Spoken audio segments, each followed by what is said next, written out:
حبايب قلبي وحشتوني كتير كتير كتير. النهاردة هنعمل بانيه الشركات. ايوه بانيه الشركات، من صدر فرخة واحدة نعمل كمية كبيرة من بانيه الشركات. تعالوا اقولكم احنا عملنا ايه. عندي صدر فرخة قطعتها قطع صغيرة عشان تمشي في الكبة بالمنظر ده، وحطيتها في الكبة وعليها كوباية فيجيتار سايب بنباع عند اي عطار، عايزاه حار او بارد انت عايزاه.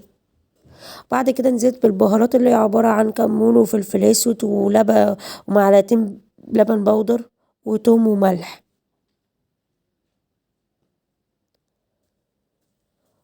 تعالوا اقول لكم على التكة بقى مهمة، هي معلقة الدقيق اللي بتدي بتخلي الخليط مش مكتوم. ادي العجينة اهي، بسيبها نص ساعة في التلاجة ترتاح. بعد كده ابدأ في التشكيل.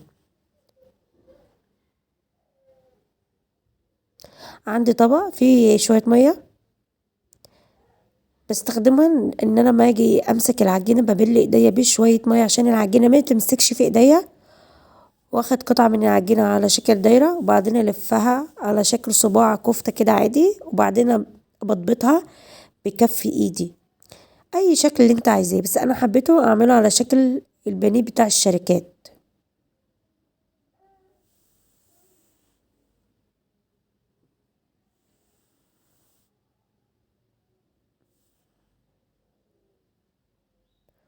صلوا على النبي. حاولت ان انا اهي زي ما انتوا شايفين ودي عندي ميه فيها البهارات، وده كريسبي بس انا طحنته في الكبه وخليته ناعم. تعالى اقول لكم هنعمل بيه ايه. نزلت بالبانيه اللي انا خلصته في الميه وبعد كده طلعته وحطيته في الكريسبي، بغطيه بعمل له الكفر، بحاول ان انا اغطيه من كل الاتجاه. عايزاه طبقه واحده ماشي، بس انا من النوعيه اللي بحب ان يكون الكريسبي طبقته كبيره. دي اول طبقه، هرجعه تاني للميه عشان انا عايزه الكريسبي الطبقه بتاعته كبيره مش رقيقه، واطلعه واعمل له طبقه تانية زي ما انتوا شايفين بالظبط. بقت كده جاهزه.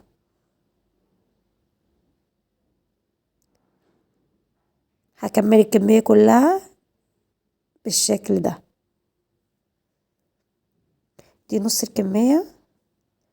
شفتوا الجمال؟ اللهم صل وسلم وبارك على سيدنا محمد. يا رب الفكره تعجبكم، مستنيه رايكم في التعليقات. باي باي.